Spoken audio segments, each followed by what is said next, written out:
Praise the Lord. आपलं सर्वांचं स्वागत आहे आजच्या या उपासनेमध्ये.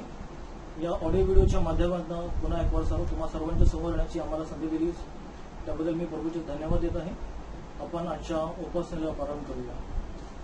अहो पृथ्वीवरील सर्व लोक हो, परमेश्वराचा जय जयकार करा, हर्षाने परमेश्वराची सेवा करा, गीत गात त्याच्या पुढे या. आपण प्रार्थना करूया. हे आमच्या सर्वसमर्थ ईश्वर, आमच्या दयाघना, आमच्या ईश्वर, आमच्या परमेश्वरा, या प्रातःकाळी सर्वसमर्थ परमेश्वरा पुन्हा एक वार आम्हा सर्वांना तू एकत्रित केलेला आहेस. तुझ्या उपासनेमध्ये तुला धन्यवाद देत आहे, तुझी स्तुती करीत आहे, तुला धन्यवाद देत आहे माझ्या परमेश्वरा. सर्वसमर्थ परमेश्वरा, आज जे वचन आमच्यापर्यंत पोहोचणार आहे ते आम्हाला मार्गदर्शक ठरावं. आजची भक्ती, आजची उपासना तू आशीर्वादित करावीस अशी आम्ही तुझ्याकडे कळकळीची प्रार्थना करीत आहोत. आम्हाबरोबर रहा देवबाप्पा, आमचं पुढारी पण कर अशी विनंती करीत आहे. ही लहानशी प्रार्थना प्रभू येशू ख्रिस्ताच्या धन्य, पवित्र आणि गोड नावाने करत आहे म्हणून आहे. आमेन. यावेळेस आपण उपासना संगीतातून 150 हे गीत गाणार आहोत. पवित्र आत्म्याच्या प्रत्यार्थ प्रार्थना. विमल आत्मा ओती देवा, ख्रिस्ता करिता. विमल आत्मा ओती देवा, ख्रिस्ता करिता. अग्नितुल्य रसना जरी आता नये आम्हावरी, तथापि तू चित्ती भरी. आत्मपूर्ता देवा, आत्मपूर्ता. विमल आत्मा ओती देवा, ख्रिस्ता करिता. त्यास भरुनिया मनी, वारी अर्धे सारी झणी. ख्रिस्तामधी जगवुनी, देई सौख्यता देवा, देई सौख्यता. विमल आत्मा ओती देवा, ख्रिस्ता करिता. ख्रिस्त सत्य जाणावया, तेवी तुझी प्रीती दया. वचना तुझ्या समजावया, आत्मा दे आता देवा, आत्मा दे आता. विमल आत्मा ओती देवा, ख्रिस्ता करिता. त्याच्या सहवासे अति आशा खरी मना प्रती. दुःखातही आधारती, तैसी मरता देवा, तैसी मरता. विमल आत्मा ओती देवा, ख्रिस्ता करिता. यावेळेस आपण प्रेषितांचा मतांगीकार म्हणून आपला ख्रिस्ती विश्वास जाहीर करूया. सर्व समर्थ देव जो पिता, आकाश आणि पृथ्वी याचा निर्माण करता आणि प्रभू येशू ख्रिस्त ज्याचा एकुलता एक पुत्र, आमचा प्रभू, जो पवित्र आत्म्याच्या योगाने गर्भरूप झाला, कुमारी मरिया हिचपासून जन्मला, ज्याने पंतय पिलाताच्या वेळेस दुःख भोगिले, ज्याला वधस्तंभित दिले, जो मरण पावला व ज्याला पुरिले, तिसऱ्या दिवशी मेलेल्यातून पुन्हा उठला, स्वर्गात चढला आणि सर्व शक्तिमान देव जो पिता याच्या उजवीकडे बसला आहे. तेथून जिवंतांचा व मेलेल्यांचा न्याय करावयास जो येणार आहे, त्याचवर मी विश्वास ठेवितो. पवित्र आत्मा, पवित्र सार्वत्रिक मंडळी, संतांची सहभागिता, पापांची क्षमा, देहाचे पुनरुत्थान आणि सनातन जीवन याविषयी मी विश्वास ठेवितो. आमेन. यावेळेस आपण आळीपाळीचं स्तोत्र वाचणार आहोत.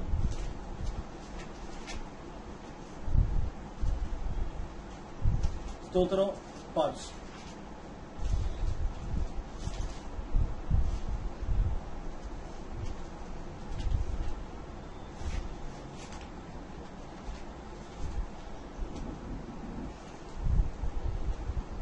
संरक्षणासाठी प्रार्थना. हे परमेश्वरा, माझ्या बोलण्याकडे कान दे, माझ्या चिंतनाकडे लक्ष दे. हे माझ्या राजा, माझ्या देवा, माझ्या धाव्याच्या वाणीकडे कान दे. मी तुझी प्रार्थना करीत आहे. हे परमेश्वरा, प्रातःकाळी तू माझी वाणी ऐकतोस. सकाळी मी प्रार्थना व्यवस्थित रचून तुला सादर करीन आणि तुझी प्रतीक्षा करीत राहीन. कारण तू दुष्टाईची आवड धरणारा देव नाहीस, दुष्टपणाला तुझ्याजवळ थारा नाही. तुझ्या दृष्टीपुढे बढाई मारणारे टिकणार नाहीत. सर्व कुकर्म करणाऱ्यांचा तुला तिटकारा आहे. असत्य भाषण करणाऱ्यांचा तू नाश करीतोस. खुनी व कपटी मनुष्यांचा परमेश्वराला वीट येतो. मी तर तुझ्या अपार कृपेने तुझ्या घरात येईन.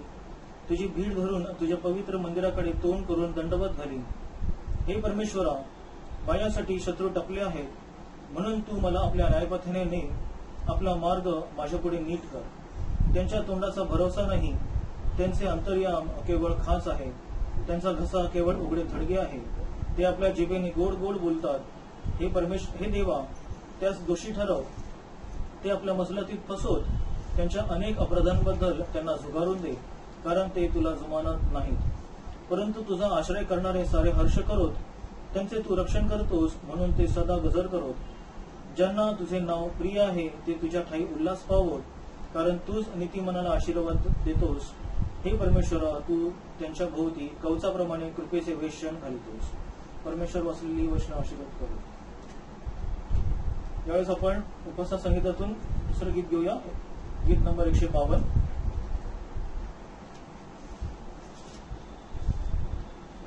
पवित्र आत्म्याची चेतना.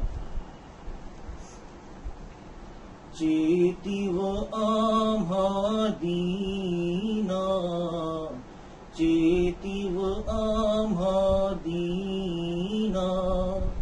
पवित्र आत्म्या येऊनी, चेतीव आम्हा दीना, चेतीव आम्हा दीना.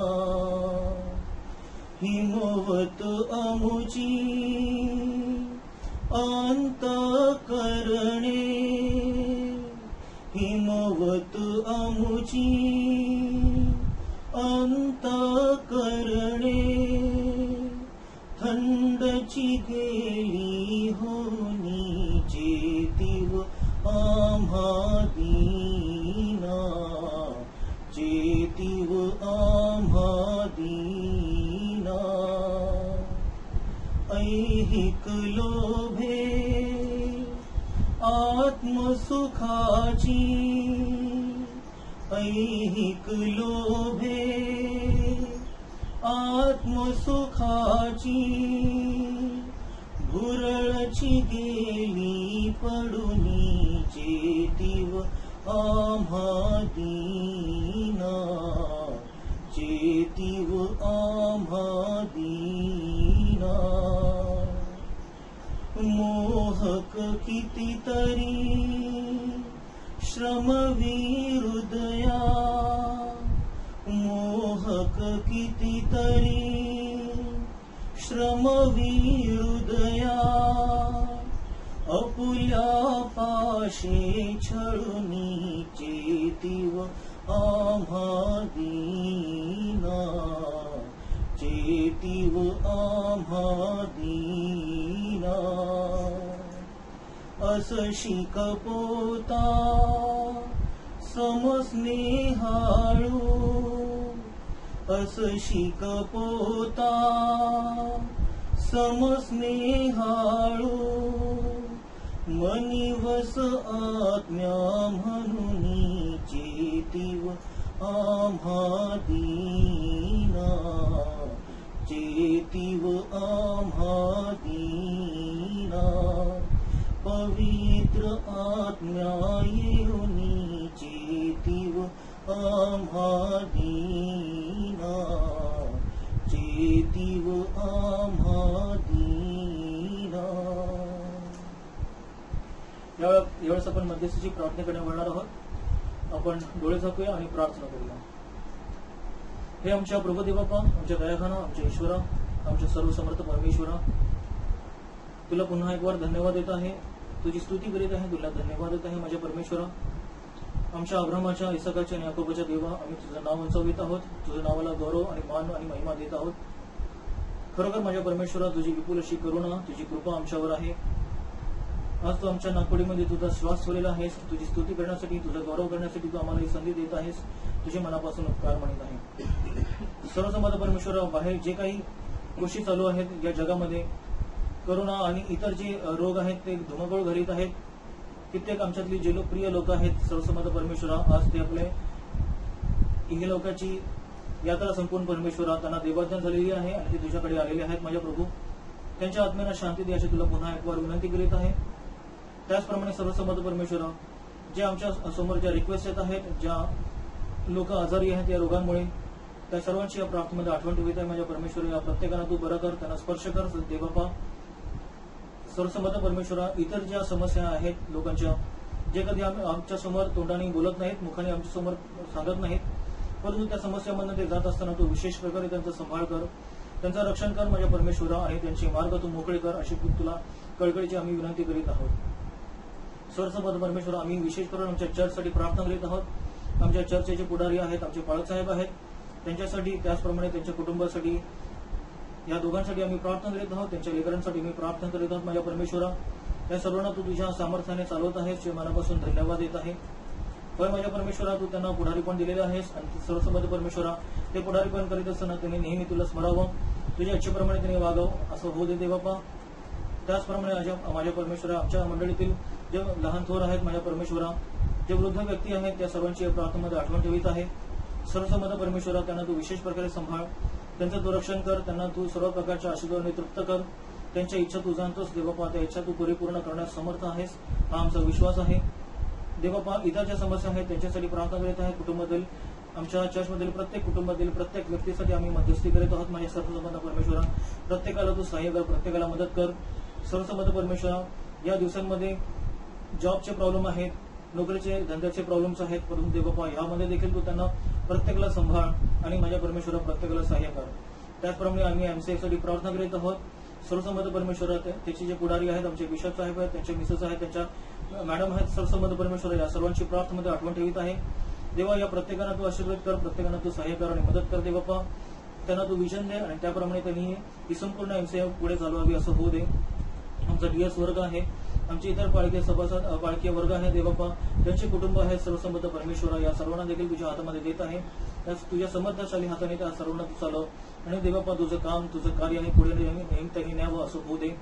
तशीच प्रार्थना करीत आहे जे सुवार्थिक आहेत, जे तुझं नाव इतर लोकांपर्यंत पोहोचवत आहे, जिथे तुझं नाव अजून पोहोचलेलं नाही, अशी देखील या प्रार्थनेमध्ये आम्ही आठवण ठेवत आहोत. अशा लोकांसाठी प्रभू देवबापा तू त्यांच्याबरोबर राहा, त्यांना देखील तू सहाय्य कर. सर्वसमर्थ परमेश्वरा, पुन्हा एक वार आम्ही ज्या स्थितीत आहोत त्या स्थितीत तुझ्याकडे समर्पित होतो. सर्वसमर्थ परमेश्वरा, तू आमचा स्वीकार कर, तू आम्हाबरोबर राहा. सर्वसमर्थ परमेश्वरा, तू आम्हाला चालव. आतापर्यंतची तू भक्ती आशीर्वादित केलेली आहेस, जो मनापासून उपकार मानित आहे. इथून पुढची जी भक्ती आहे ते देखील तू आशीर्वादित करावीस अशी तुला विनंती करीत आहे. आणि माझ्या परमेश्वरा, या भक्तीचा चालक आणि मालक पुढारी तू हो. सर्वसमर्थ परमेश्वरा, आमच्या आत्म्यामध्ये तू कार्य कर. सर्वसमर्थ परमेश्वरा, तुझी एकी जी आहे ती आमच्या मंडळामध्ये सदा सर्वदा राहावी असं होऊ दे. त्याच्यामध्ये जर भाग पडत असेल तर देवा ते तुला मान्य नाही, परंतु सर्वसमर्थ परमेश्वरा प्रत्येकाने एकत्रित यावं, तुझा गौरव करावा, तुझी स्तुती करावी आणि त्याप्रमाणे सर्वसमर्थ परमेश्वरा हे संपूर्ण कार्य पुढे न्यावं असं होऊ दे. पुन्हा एक वर देवा ही भक्ती आशीर्वादित कर अशी तुला पुन्हा विनंती करीत आहे. तिला अशी प्रार्थना प्रभू येशू ख्रिस्ताच्या धन्य, पवित्र आणि गोड नावाने करत आहे म्हणून आहे. आमेन. यावेळेस आपण संदेश वाचनाकडे वळीत आहोत. आपण संदेश जो संदेशाबद्दल आपण जो विचार करणार आहोत तो आहे नीतिसूत्र, याचा पहिला अध्याय आणि 30 ते 33 वचन. नीतिसूत्र याचा पहिला अध्याय 30 ते 33 वचन मी वाचतो. त्यांनी माझ्या बोधाचा अवहेर केला, त्यांनी माझा वागदंड तुच्छ लेखला. म्हणून ते आपल्या वर्तनाचे फळ भोगतील, आपल्या मसलतीचे भरपूर फळ भोगतील. कारण भोळ्यांचे भलतीकडे वळणे त्यांच्या नाशास कारण होईल. मूर्खाची भरभराट त्यांचा नाश करते, पण जो माझे ऐकतो तो सुरक्षित राहतो आणि अरिष्टाची भीती नसल्यामुळे स्वस्थ राहत असतो. परमेश्वर वासुली वचनाश्रित करू. आपण संदेशाकडे वळायच्या आधी आपण प्रार्थना करूया. हे आमच्या कृपदेव बाप्पा, आमच्या दयाघना, तुझं वचन आम्हापर्यंत पोहोचावं, ते आमच्या आचरणात, आमच्या विचारामध्ये, आमच्या सर्व गोष्टीमध्ये ते यावं असं होऊ दे. तुझ्या वचनातून बोलास तू सर्वसमर्थ परमेश्वर, त्याप्रमाणे आम्हाला तयार कर, आम्हाला मदत कर, सहाय्य कर, कृपा कर देवा. आमची प्रार्थना प्रभू येशू ख्रिस्ताच्या धन्य पवित्र आणि गोड नावाने करत आहे म्हणून आहे. आमेन. प्रियांनो, आम्ही बऱ्याच वेळा प्रवासाला निघतो आणि कुठल्या ना कुठल्या प्रवासाला निघायच्या वेळेस आम्ही कुठल्या ना कुठल्या निमित्त असतं किंवा कुठल्या ना कुठल्या कार्यासाठी आम्ही प्रवासाला जात असतो. आणि आम्ही जिथे जातो त्याबद्दल आम्हाला सर्व माहिती असते अशातलाच भाग नाही आहे. आम्ही जिथे जातो त्या प्रवासाच्या, त्या ठिकाणाची किंवा त्या प्रवासादरम्यान येणाऱ्याची संकट आहेत, समस्या आहेत किंवा जे काही प्रॉब्लेम्स आहेत त्याच्यामधनं जाण्याची आम्हाला माहिती पूर्ण असते अशाचा भाग नाही. मग अशा वेळेस आम्ही काय करतो की आम्ही अशा वेळेस लोकांना विचारतो आणि आम्ही लोकांकडनं माहिती करून घेतो. आम्हाला माहिती नसल्यामुळे आम्ही जी लोक आहेत त्यांच्यापर्यंत आम्ही ती माहिती विचारतो की आम्ही कशा रीतीने जावं, कुठला मार्ग आम्ही निवडावा, त्या मार्गात येणारे जे धोके आहेत, त्या मार्गात येणारे जे अडथळे आहेत किंवा त्या मार्गात आम्ही मार्गक्रमण करीत असताना आम्ही कशा प्रकारे जावं, तिथे आम्ही कशा प्रकारचं राहावं, कशा प्रकारे आम्ही आमचं कार्य करावं, या सर्व गोष्टी आम्हाला प्रवासामध्ये कामी येतात. तर अशाच प्रकारचा हा जो मार्ग आहे, हा जो प्रवासाचा मार्ग आहे, त्याच्याबद्दल आम्ही आज विचार करीत आहोत.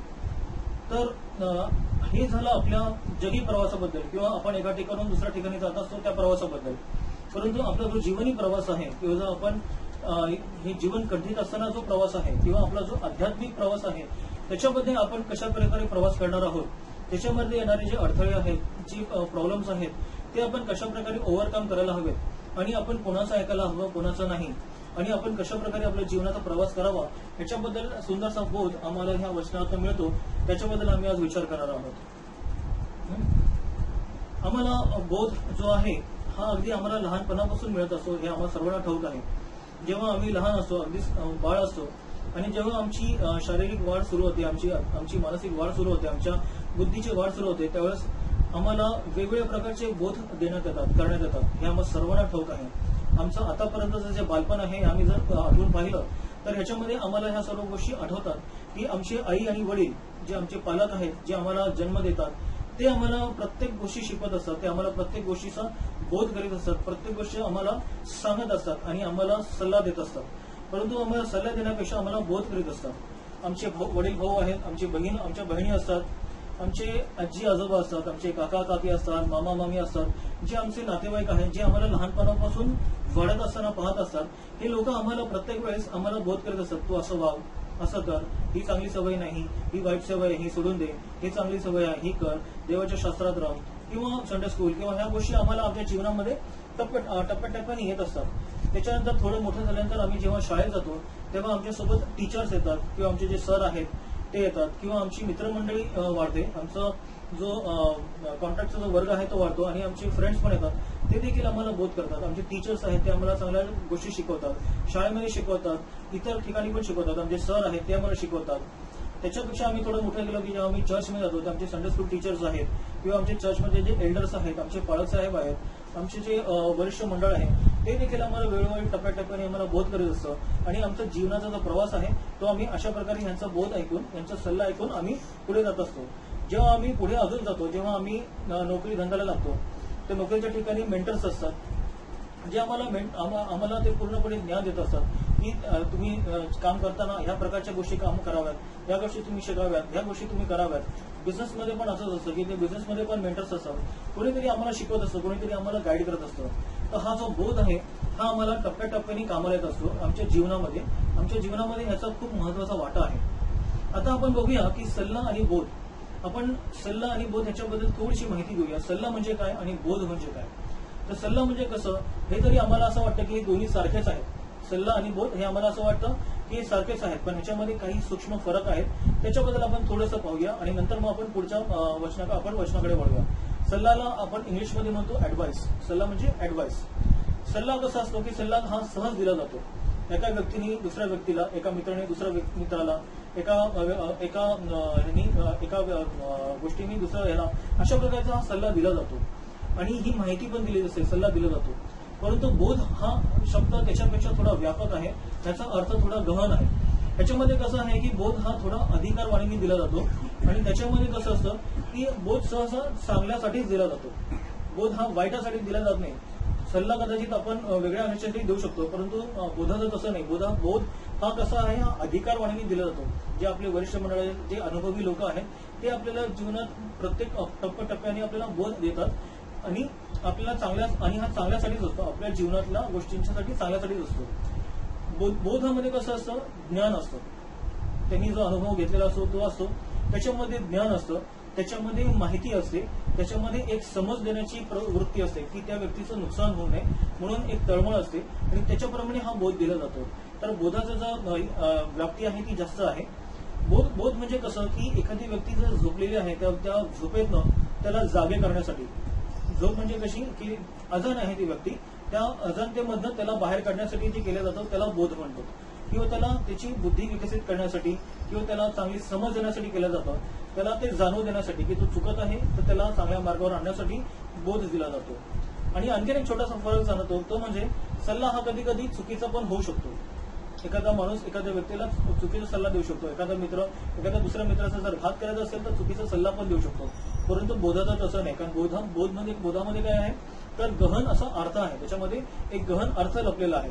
तर हे आपण थोडंसं डिटेलमध्ये हे कशासाठी पाहत आहोत, हे आपण याच्यासाठी पाहत आहोत की आज जे वचन आहे त्याचं सुरुवातच आपण बघत आहोत. त्याचा सुरुवात अशी आहे की त्यांनी माझा बोधाचा अभ्यास केलेला आहे. त्यांनी माझा बोधाचा अभ्यास केलेला आहे. बायबलमध्ये जी शब्द आलेले आहेत किंवा जी वाक्य आलेली आहेत ती अतिशय महत्वाची आहेत प्रियानो. हे आपण प्रत्येक वेळी जाणून घेऊया.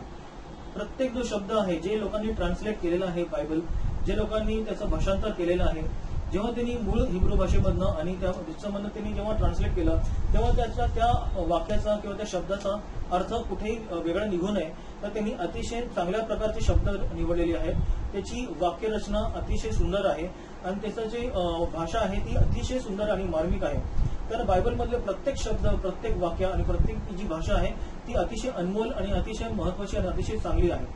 पवित्र शास्त्राचे ट्रान्सलेशन अत्यंत आपण बारकाईने केलेलं आहे. आपण आता वचन पाहूया. त्यांनी माझ्या बोधाचा अभ्यास केलेला आहे. इथे बोध हा शब्द घेतलेला आहे, सल्ला त्यांनी घेतलेला नाही. तर त्यांनी काय घेतलेला आहे, बोध. पवित्र शास्त्र सांगितलं की बोधाचा अभ्यास करणे. अभ्यास करणे म्हणजे काय, एखादी गोष्ट नाकारणे, एखाद्या गोष्टीकडे कानाडोळा करणे किंवा त्या गोष्टीला महत्व न देणे किंवा ती गोष्ट हलक्याने घेणे, अशा प्रकारचं म्हणजे अभ्यास करणे. म्हणजे त्या गोष्टीला आपण पूर्णपणे नाकारित आहोत, त्या गोष्टीला आपण पूर्णपणे कानाडोळा करीत आहोत, त्या गोष्टीला आपण महत्व देत नाही आहोत.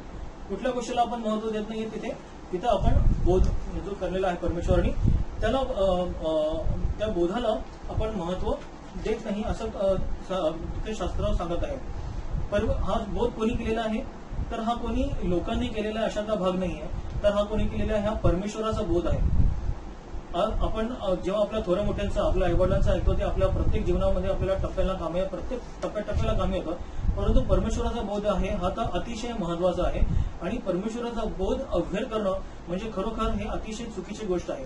परमेश्वराने जी बोधपण दिलेली जी वचनं आहेत, परमेश्वराने सांगितलेलं जे महत्वाचं शिक्षण आहे, जे ज्ञान आहे ते अतिशय महत्वाचं आहे. आज आम्हाला लहानपणची एक गोष्ट आठवते की बोध जर ऐकला नाही तर त्याचं कसं होतं. एक लहानशी गोष्ट मी सांगतो. त्याच्यामध्ये कसं होतं की एक लहान मुलं असतं, त्याची आई असते. तर ते त्या गोष्टीमध्ये असं आहे की ते लहान मूल जेव्हा थोडं मोठं होतं त्यावेळेस एक छोट्या चोरी करायला शिकतं. पहिली चोरी करतं, ती वस्तू घरी आणून देतं, आईला दाखवतं, आई त्याच्याबद्दल काही बोलत नाही. त्याच्यानंतर काही दिवसांनी अजून ते चोरी करतं, अजून ती वस्तू घरी आणून देतं, ते वस्तू आईला दाखवतं, आई त्याच्याबद्दल त्यावेळेस काही बोलत नाही. परंतु जेव्हा ते मोठं होतं त्यावेळेस त्याची चोरी करण्याची जी प्रवृत्ती आहे किंवा चुका करण्याची जी प्रवृत्ती आहे ती वाढत जाते आणि त्याच्यामुळे काय होतं, तो एक तो चांगला चोर बनून जातो. परंतु त्याच्या जीवनामध्ये असं होतं की तो एकदा पकडला जातो आणि पकडल्यानंतर त्याला न्यायाधीशासमोर उभं करतात. न्यायाधीश त्याला प्रश्न विचारतात की तू हे कसं काय सुरू केलंस. त्यावेळेस त्याला न्यायाधीश बरंच काही सुनावतात, त्याला बोध देतात आणि त्यावेळेस त्याला ते आठवतं की माझ्या आईने जर मला ते आधीच जर सांगितलं असतं की तू पहिल्याच गोष्टी जेव्हा तू पहिली चोरी केलीस, दुसरी चोरी केलीस, तर त्यावेळेस ती माझ्या जर माझ्या आईने मला त्यावेळेस शिकवून दिली असती तर कदाचित मी माझी प्रवृत्ती याच्याकडे चोरीकडे वळाली नसती किंवा मी ह्या बाबतीत आलो नसतो. परंतु अशा प्रकारचा बोध जो आहे हा अतिशय महत्वाचा आहे आणि परमेश्वराने केलेला जो हा बोध आहे हा अतिशय महत्वाचा आहे. या बोधाकडे आपलं जे लक्ष आहे ते आपण नेहमी ठेवायला हवं. त्याच्याबद्दल आपल्याला थोडंसं वचनामध्ये आपण पाहूया. नीतिसूत्राचा पहिला अध्याय आणि दुसरं वचन. ज्ञान व शिक्षण ही संपादनात यावी, बोधमय वचनाचे परीक्षण करण्यात यावे. वचन आपल्याला सांगत आहे ज्ञान व शिक्षण ही संपादनात यावी, बोधमय वचनाचे परीक्षण करण्यात यावे. तसंच नीतिसूत्र 1 आणि 7 मध्ये पण म्हटलेले आहे परमेश्वराचे भय हे ज्ञानाचा प्रारंभ आहे. परमेश्वराचे भय हे ज्ञानाचा प्रारंभ आहे. या दोन्ही वचनातून सांगण्यात येते की ज्ञान आणि शिक्षण जे आहे ती संपादनात यावी. संपादनात यावी म्हणजे ते शिक्षण ग्रहण करावं, ते आपल्या आचरणात आपण ते लागू करावं, ते सर्व गोष्टी शिकून घ्याव्यात. जे आपली मोठी लोक आपल्याला सांगतात, जी मोठी लोक आपल्याला शिक्षण देतात, जे आपल्याला बोध देतात, जे ज्ञान आपल्याला देतात, ते ज्ञान आपण स्वीकारायला हवं. आपलं जीवन घडवण्यासाठी त्या गोष्टीचा आपण स्वीकार करून घ्यायला हवा, ते समजून घ्यायला हवं. ते आपल्या केवळ समजून घ्यायचं नाही तर त्याच्यावर विचार करून ते आपल्या आचरणात देखील आणावं असं आहे. आपल्याला जर ते ज्ञान नुसतंच ऐकून घेतलं तर त्याचा उपयोग नाही, परंतु ते ज्ञान आपण आपल्या आचरणामधून दिसायला हवं, ते आपल्या विचार प्रक्रियेमधून जाणवायला हवं. या ज्ञानाचा आणि या शिक्षणाचा आपल्या स्वतःला, या ज्ञानाचा आणि या शिक्षणाचा आपल्या स्वतःला, तसंच आपल्या कुटुंबाला, आपल्या मंडळीला, जनसामान्यांना आणि सर्वात महत्वाचं म्हणजे देवाच्या गौरवाला याच्यामधनं देवाचा गौरव व्हावा असं व्हायला पाहिजे. कारण हे ज्ञान आणि हे शिक्षण ह्याचा चुकीचा वापर न करता ही जी गोष्टी आहेत ती संपादन करून ती आपल्याला ग्रहण करून ती समजून घेऊन ते आपल्या जीवनात आचरणामध्ये यायला हवी. बोधमय वचनांचे परीक्षण करण्यात यावे. आपल्याला नीतिसूत्रात 1 आणि 7 मध्ये काय म्हटलेलं आहे परमेश्वराचे भय हे ज्ञानाचा प्रारंभ होय. त्याच्या आधी लिहिलं की बोधमय वचनांचे परीक्षण करण्यात यावे. बोधमय वचनाचं परीक्षण करणे म्हणजे काय? परीक्षण करणे म्हणजे त्या गोष्टी पूर्णपणे तपासून घेणे, पडताळून घेणे. परीक्षण करणे म्हणजे काय? त्या गोष्टी तपासून घेणं. त्या अगदी त्याचा जो गहन अर्थ आहे तो आपण समजून घेणे. तो गहन अर्थ आपण आपल्या याच्यामध्ये आपल्या बुद्धीमध्ये आपल्या याच्यामध्ये तो घेऊन पूर्णपणे घ्यावा. हे बोधमय वचनं आहेत ही आपण कसंच लावली पाहिजेत, हे आपण त्याच्यावर आपण पूर्णपणे काम केलं पाहिजे. ही निरखून पारखून घेतली पाहिजे. जेव्हा आपण एखादी वस्तू बाजारात घ्यायला जातो ते आपण निरखून पारखून पाहतो आणि आपल्याला नंतर काय होतं त्या वस्तूवर आपल्याला खात्री पडते की ही वस्तू बरोबर आहे. त्याचप्रमाणे या बोधमय वचनांचं देखील आहे. ही वचनं नुसती आम्ही ऐकायची नाही तर त्याच्यावर आम्ही काय करायला हवं, आम्ही त्याचं परीक्षण करावं आणि ती परीक्षण केल्यानंतर ते आम्ही खरं जे कशा रीतीने ते आपल्या जीवनामध्ये लागू पडतं ते पाहावं आणि त्याचं परीक्षण करावं. तेव्हा त्याचे खरे महत्व जे आहे, त्याचं जे इम्पॉर्टन्स आहे, त्याची जी किंमत आहे ती आपल्याला कळते. ह्या बोधमय वचनांची किंमत आपल्याला त्यावेळेस कळते. आणि हे का होतं? कारण तरच आम्ही बोलू शकतो, खात्रीलायक म्हणू शकतो की ही बोधमय वचन ही खरोखर अमृता समान आहेत, ही खरोखर एकदम चांगली आहेत. या गोष्टी आम्हाला आमच्या जीवनामध्ये आम्हाला अतिशय चांगल्या आहेत. नीतिसूत्र 1 आणि 6 मध्ये म्हटलेलं आहे बोध वचने व दृष्टांत ज्ञानी लोकांच्या उक्ती व गूढ वचने समजावी ह्यासाठी आहे. नीतिसूत्र 1 आणि 6 मध्ये काय म्हटलेलं आहे? ज्ञानी लोकांच्या उक्ती व गूढ वचने समजावी. हे ज्ञानी लोक आहेत, जे परमेश्वराने अधिष्ठित केलेली लोक आहेत, ज्यांना परमेश्वराचा खरोखर आशीर्वाद आहे, अशी लोक जेव्हा आपल्या मुखातून काही सांगतात, काही उपदेश करतात, काही संदेश देतात किंवा काही गोष्टी लोकांपर्यंत पोहोचवतात, तर त्या गोष्टी खरोखर आपण ऐकून घेण्यासारख्या आहेत, त्या समजून घेण्यासारख्या आहेत. ही जी वचने आहेत ही अगदी सर्वसामान्य माणसांच्या क्षमतेपेक्षा पलीकडची आहेत. कारण ही गोष्ट कशी आहे, ह्या अतिशय होली आहेत, या गोष्टी खूप चांगल्या आहेत. ह्या गोष्टी आपण खरोखर पडताळून घेतल्या पाहिजेत आणि ह्या गोष्टी आपण आत्मसात करून घेतल्या पाहिजेत. These things have to be thoroughly understood. Thoroughly म्हणजे काय? अगदी परफेक्टली आपण ते समजून घेतल्या पाहिजे. परंतु त्याच्यामध्ये पुढे वचन काय सांगत आहे? परंतु काही लोकांनी याचा अवहेर केलेला आहे, काही लोकांनी या गोष्टी नाकारलेल्या आहेत, या गोष्टीला हलक्याने घेतलेल्या आहे, या गोष्टींना त्यांनी समजून घेतलेलं नाही आहे. असे लोक काय करत आहेत? परमेश्वराचं जे वचन आहे त्याचा अवहेर करत आहेत. परमेश्वराचे जे वचनं आहेत, जी बोधपर वचनं आहेत, त्या वचनाचा ते अवहेर करत आहेत आणि ते काय करत आहेत? त्या वचनाला ते हलक्याने घेत आहेत. ते काय करत आहेत? त्या वचनाला ते हलक्याने घेत आहेत.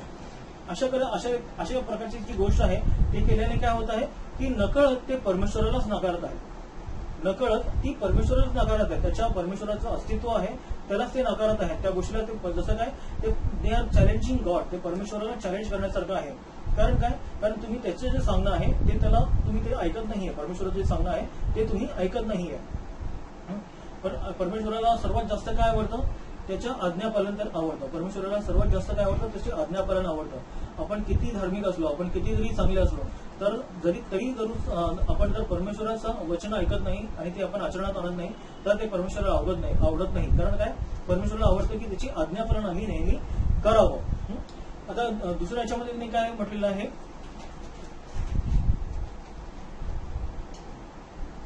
म्हणून ते आपल्या वर्तनाचे म्हणून त्यांनी माझा वागदंड तुच्छ लेखलेला आहे. त्यांनी काय केलेलं आहे, दुसरं वचन काय सांगत आहे, त्यांनी माझा वागदंड तुच्छ लेखलेला आहे. नेक्स्ट स्टेप, बोधपर वचन सांगून झालेली आहे देवानी, परंतु नेक्स्ट स्टेप काय आहे, वागदंड. वागदंड म्हणजे काय, म्हणजे ताडण करणे किंवा एखाद्या व्यक्तीला झाडणे, एखाद्या व्यक्तीला शब्दाचा मार देणे, त्याची निर्भत्सना करणे. हे कशासाठी आहे, कारण त्या व्यक्तीला खडबडून जागा करण्यासाठी आहे. जर एखादी व्यक्ती आपण झोपली आहे, आपण त्याला आवाज दिला तर ती आवाजाने उठत नाही, मग अशा वेळेस आपण काय करतो, जवळ जातो, त्या व्यक्तीला गदागदा हलवतो, त्यावेळेस ती व्यक्ती झोपेतून उठते. हे पण असंच आहे. वागदंड देणं म्हणजे काय, बोधपर वचन म्हणजे आपण फक्त आवाज देतो, परंतु वागदंड देणं म्हणजे काय, त्या व्यक्तीपर्यंत पोहोचून त्या व्यक्तीला आपण हलवून आपण त्याला जागा करण्याचा प्रयत्न करत आहोत, ताडण करत आहोत, त्याला आपण झाडत आहोत किंवा त्याला शब्दाचा मार देत आहोत. अशा प्रकारचं परमेश्वराने दुसरं जे वचन दिलेलं आहे त्याच्यामध्ये ते दिलेलं आहे, वागदंड दिलेला आहे त्यांनी.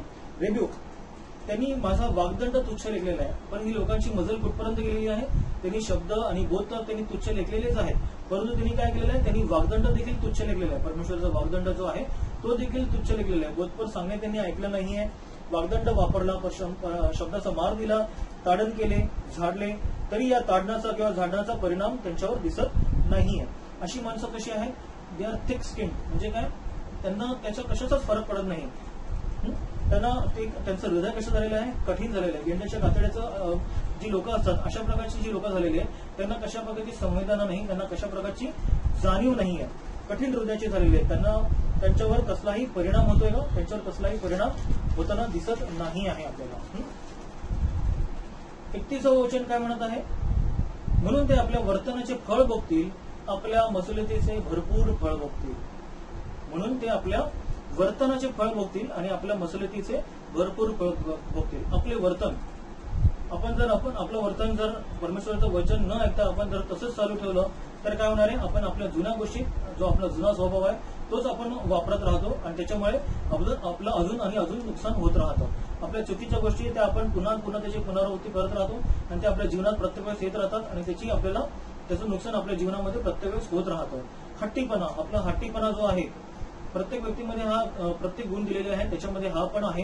आणि हा हट्टीपणा जर आपण कंटिन्यू ठेवला तर आपल्या जीवनामध्ये काय होतं, त्या आपलं जे वर्तन आहे त्याच्यामुळे जे वर्तन होतं त्या वर्तनाचं फळ आपल्याला नेहमी आपल्याला भोगावं लागतं. आपल्या मसलतीचं फळ, आपल्याच रस्त्याने आपण चाललो, आपल्याच मस्तीमध्ये आपण आहोत, आपल्याच मस्तीने चाललो, आपला जो मार्ग आहे तो आपण धरून ठेवलेला आहे, आपण सन्मार्गाने न जाता आपला जो कुमार्ग आहे तो आपण धरून ठेवलेला आहे, आपल्याच योजनेने आपण पुढे जात आहोत. त्यामुळे काय होणार आहे, तर आपण तसं वागलो तर आपल्या वर्तनाचे फळ हे आपल्याला नक्की आपल्याला भोगावं लागणार आहे. इंग्लिशमध्ये एक म्हण आहे, what you sow you reap, म्हणजे काय, जे आपण पेरू ते आपल्या समोर उगवणार आहे, जे पेरतील तेच उगवेल. जर अशा प्रकारची जर पेरणी जर आपण आधी केलेली आहे तर त्याचं फळ देखील आपल्याला त्याचप्रमाणे आपल्या पुढे येणार आहे. त्याचप्रमाणे आपण 32 वचन आपण पुढे वळूया. कारण भोळ्यांचे भलतीकडे वळणे त्यांच्या नाशास कारण होईल, मूर्खाची भरभराट त्याचा नाश करेल. वचन काय सांगत आहे 32 वचन, कारण भोळ्यांचे भलतीकडे वळणे त्यांच्या नाशास कारण होईल, मूर्खाची भरभराट त्यांचा नाश करेल.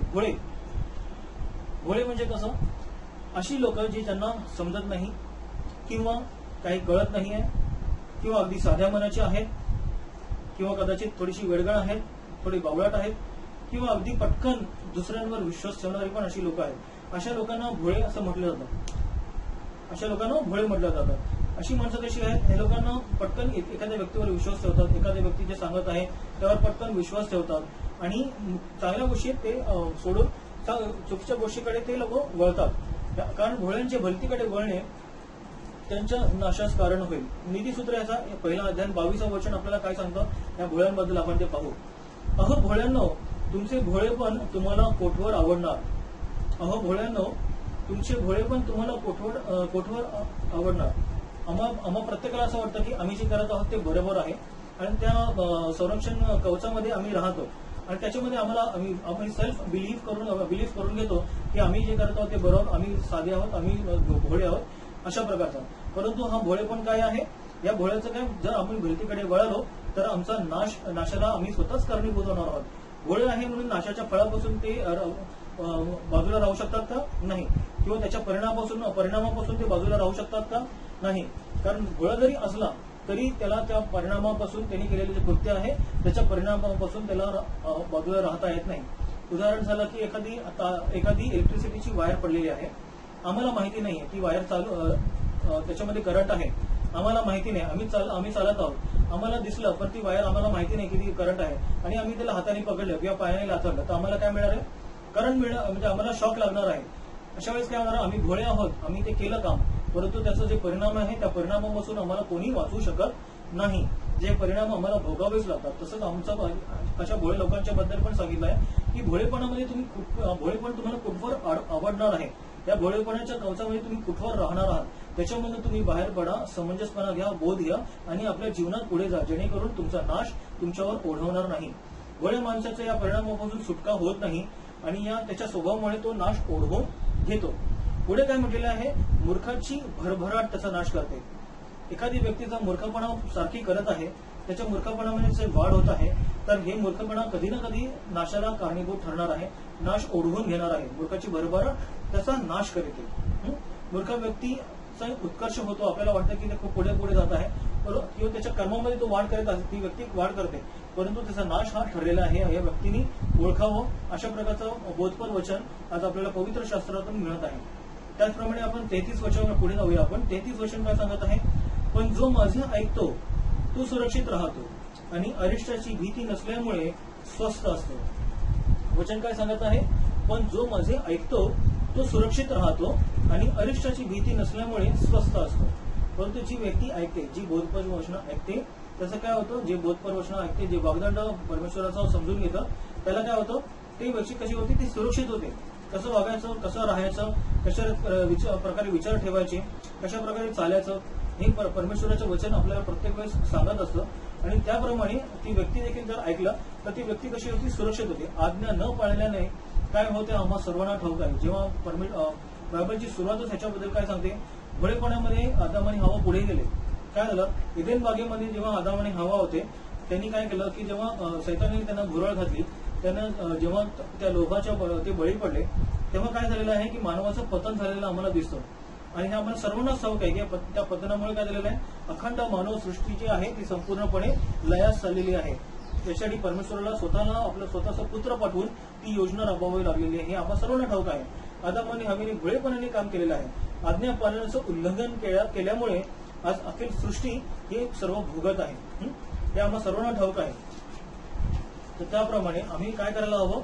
आम्ही जर परमेश्वराचं बोधपर वचन आहे, जर त्याचा वाग्दंड आहे, जर आम्ही वेळीच समजून घ्यायला हवा, तर त्याप्रमाणे आम्ही काय राहणार आहोत? आम्ही सुरक्षित राहणार आहोत. परमेश्वराचा सुरक्षित जे हे आहे त्याच्यामध्ये आम्ही राहणार आहोत. आता आम्ही पाहतो की तो जे पूर्वीची जी चुका आदाम आणि हवेने केलेल्या आहेत त्या आतापर्यंत कुठवर आलेल्या आहेत. आता विविध प्रकारचे जे आजार आहेत ते आम्ही पाहत आहोत, लढाया पाहत आहोत, हेवा, मत्सर किंवा अनेक प्रकारचे जे अनिष्ट कृत्य जे लोकांनी करायला न हवं ते आमच्यामध्ये रुजलेलं आहे, आमच्या समाजामध्ये आज येत आहे आणि त्याची फळं आम्ही भोगत आहोत. आमची येणारी पिढी देखील कदाचित ती फळं भोगणार आहे. तर अशा वेळेस आम्ही काय केलं पाहिजे की आम्ही परमेश्वराचं जे वचन आहे ते आम्ही ऐकलं पाहिजे, त्याच्याप्रमाणे आम्ही राहिलं पाहिजे आणि परमेश्वराच्या वचनामध्ये राहून आम्ही सुरक्षित राहण्याचा प्रयत्न केला पाहिजे. परंतु जी व्यक्ती परमेश्वराचे ऐकते, जो बोध ऐकते, स्वीकारते आणि त्याप्रमाणे वागते, अशी व्यक्ती आपल्या जीवनामध्ये नेहमी सफल होते. अरिष्ट आणि या सर्व गोष्टीपासून संकट आहे याच्यापासून ती व्यक्ती वाचते आणि त्याचं जीवन कसं होतं? तो स्वस्थ आणि चांगल्या रीतीने जीवन जगू शकतो. धन्यवाद.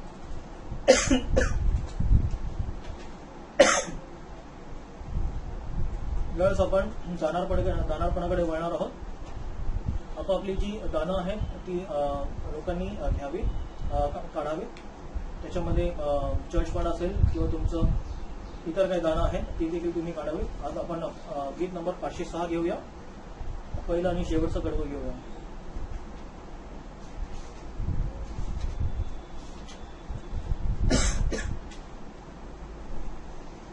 तन मन धन प्रभु तव चरणी,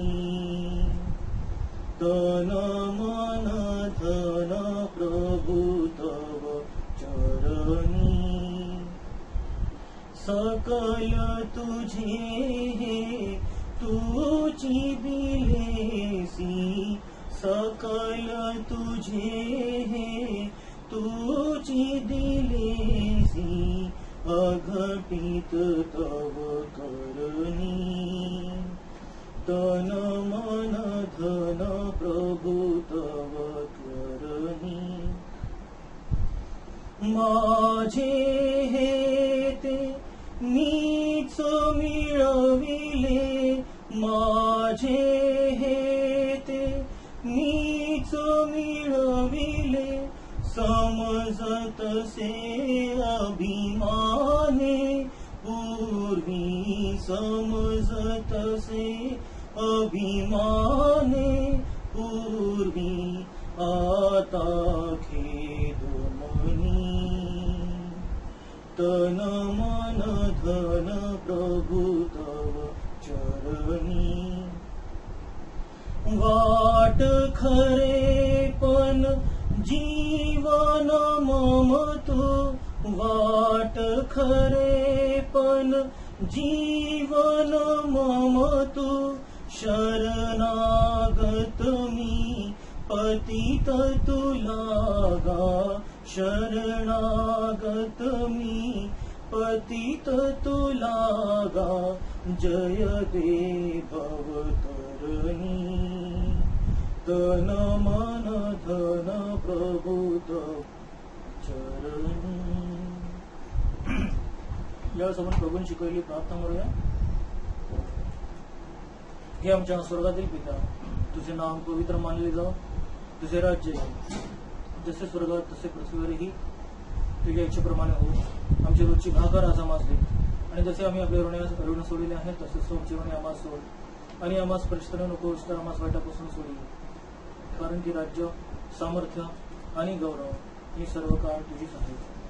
आमेन. त्यावेळेस बाळासाहेब आपल्याला आशीर्वाद देतील आणि त्यानंतर आपण सुवंत देवा घेऊया. प्रेमळेश्वरा दयाघना, आम्ही तुझ्या अत्यंत आभार मानतो, तुझी उपकार स्तुती करतो, तुझ्या पवित्र नामाचा जय घोष करतो. दयाघना, तुझ्यावरील प्रीतिस्तव, तुझ्यावरील विश्वासास्तव, तुझ्या प्रिय लेकरांनी तुझ्या भानराज्य अर्पण केलेलं आहे, त्या दानावर तुझा आशीर्वाद असू दे, आणि या दानाचा विनियोग तुझ्या गरीब राज्याच्या सेवेसाठी घडू दे. ईश्वरा प्रभुदेव बापा, तुझं अतुलनीय प्रेम आमच्यावर आहे, तुझ्या अनंत आणि अगणित आमच्या जीवनावर तुझे उपकार आहेत दे बापा, आणि या जीवनामध्ये आम्ही त्या सर्व ऋणाबद्दल कधी उतराई होऊ शकणार नाही, परंतु ज्या प्रभूचा धर्म सदैव दया करणारा असा तो आमचा प्रेमळ पिता आहे दे बापा. वैगौर दे बापा, या सर्व कठीण प्रसंगामध्ये अनेक तुझ्या प्रिय लेकरांनी सडळ हस्ते दे बापा तुला दानार्पण केलेलं आहे, अनेक गरजा त्या दानातून भागविल्या जात आहे. प्रभुदेव बापा, त्या देणाऱ्या प्रत्येक हाताला तुझा सामर्थ्याचा स्पर्श कर, त्यांच्या सर्व मिळकतीवर बरकतीवर तुझी कृपादृष्टी सर्वदा तू कर. आम्ही त्यांचे सर्वांचे आभार मानतो की अशा सर्व कठीण प्रसंगामध्ये गौरदेव बापा तू जो आशीर्वाद त्यांना दिलेला आहे, जे प्रीती त्यांच्यावर केलेली आहे त्याला अनुसरून स्मरून तुझ्या उपकारस्तुतीला त्यांनी प्रतिसाद दिलेला आहे, म्हणून आम्ही तुझे अत्यंत आभार मानतो. गौरदेव बापा, हे दान तू आशीर्वाद कर आणि या दानाचा विनियोग तुझ्या गौरव राज्याच्या सेवेसाठी कर. तारणारा उद्धारक प्रभू येशू ख्रिस्त याच्या गोड आणि प्रेरणावात मागत आहे म्हणतोय ईश्वरा. आमीन. मिटरांचा महान मेंढपाळ आमचा तारणारा उद्धारक प्रभू येशू ख्रिस्त याची कृपा, देवजुबाप याची विपुल प्रीती आणि पवित्र आत्म्याची प्रेमळ संगती आपण बरोबर आणि देवाच्या सर्व लहान थोर प्रिय लेकरांबरोबर इथून पुढे सदा सर्व काळ असो. आमेन. सुवंद्य देवा परात्पा,